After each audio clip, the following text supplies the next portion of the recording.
Ben uzman psikolog İpek Erdoğan Şerefoğlu. 14 yılı aşkın süredir psikolog olarak görev yapıyorum. 10 yılı aşkın süredir de uzmanım. Yurt dışında, Avrupa'da ve Amerika'da eğitimler aldım. Çeşitli projelerde bulundum, stajlar yaptım. Ülkemizde de yine hastanelerde ve özel kliniklerde çalıştım. Artık son 3 yıldır da kendi yerimde hizmet veriyorum. Psikoloji çok büyük bir alan. Bu nedenle tabii ki uzmanlaştığımız alanlar olmalı. Ben daha çok travmalarla çalışıyorum.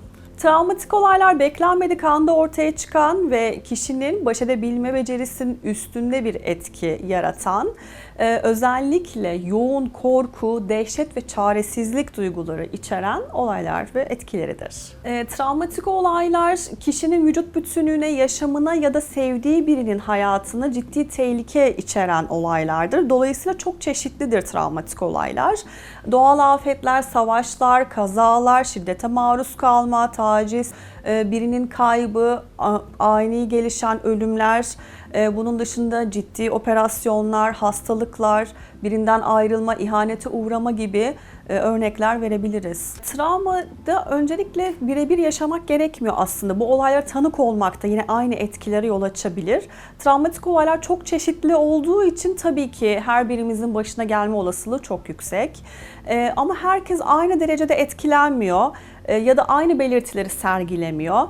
Travmatik olayı aynı anda birden fazla kişi yaşayabilir ancak verdikleri tepkiler farklı olabilir ya da birisi çok daha fazla tepki ve ağır düzeyde verirken diğeri şiddet olarak daha düşük seviyede verebilir bu etkileri.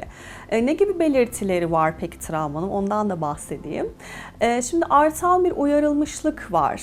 Burada uykuya dalmada güçlük ya da uykuyu sürdürememe, sürekli bir tetikte olma hali, ani irkilmeler, kalp çarpıntısı, terleme, birdenbire olan öfke patlamaları, başka bir olaya konsantre olamama ve kendini çok yorgun ve bitkin hissetme gibi belirtilerimiz var. Bunun dışında kaçınma ve küntleşme dediğimiz olaya ait herhangi bir şeyle karşılaşmamak için sürekli uzak durmaya çalışma, yani o olayı hatırlatıcılardan kaçınmak ve olayla ilgili asla konuşmak istememek ve bu olaydan bahsetmekten kaçınmak dediğimiz belirtilerimiz var. Bunun dışında yeniden yaşantılama dediğimiz kişinin sürekli tekrar bu olayı hatırlaması, tekrar yaşıyormuş gibi olması ve bedenin de bu olayı yaşıyormuşçasına tepkiler vermesi, kabuslarla, yani bu olayı kabuslar şeklinde görme yine belirtiler arasında.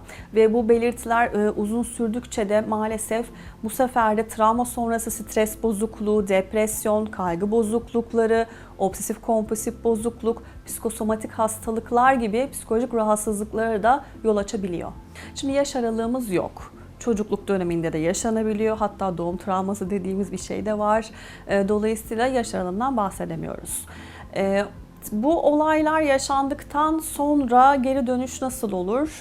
Tabii ki etkileri zamanla yok olabilir. Ama aslında çoğu insan yok olduğunu zannedebiliyor. Bize gelen, mesela farklı bir problemle gelen bir danışanla yaptığımız çalışmada bir bakıyoruz ki aslında bu olayın temelinde yıllar önce yaşanmış travmatik bir olay çıkabiliyor. Yani zihnin derinlerinde etkisi hala devam edebiliyor ve kişi bunu fark etmeyebiliyor. Yani ben onu aştım, yaşadım ama bitti gibi düşünebiliyor. Dolayısıyla uzmandan yardım almak burada çok önemli. Çünkü artık çok güzel tekniklerimiz var, tedavi yöntemlerimiz var. Bu olayın etkisini gerçekten çok aza indirebiliyoruz. Hatta etkisini silebiliyoruz diyebilirim.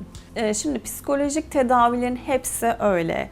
Bir süreçtir psikolojik tedavi. Kişiye göre tabii ki değişir. Yani kişinin durumuna göre, özelliklerine göre, bizlerle olan işbirliğine göre tamamen kişiden kişiye değişebiliyor. Bize gelen kişiler bunu aslında bilerek gelenler de var tabii ki. Bu çok güzel bir şey ama hani hemen geldim, bir kere görüşeceğim ve hemen bu sorunum hallolacak gibi düşünenler de var maalesef.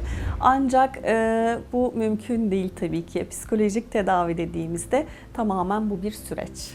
Travmatik olay yaşayan kişiler lütfen ben bunun üstesinden gelirim, hallederim ya da hallettim, bitti, bende bir etkisi yok gibi düşünmesinler.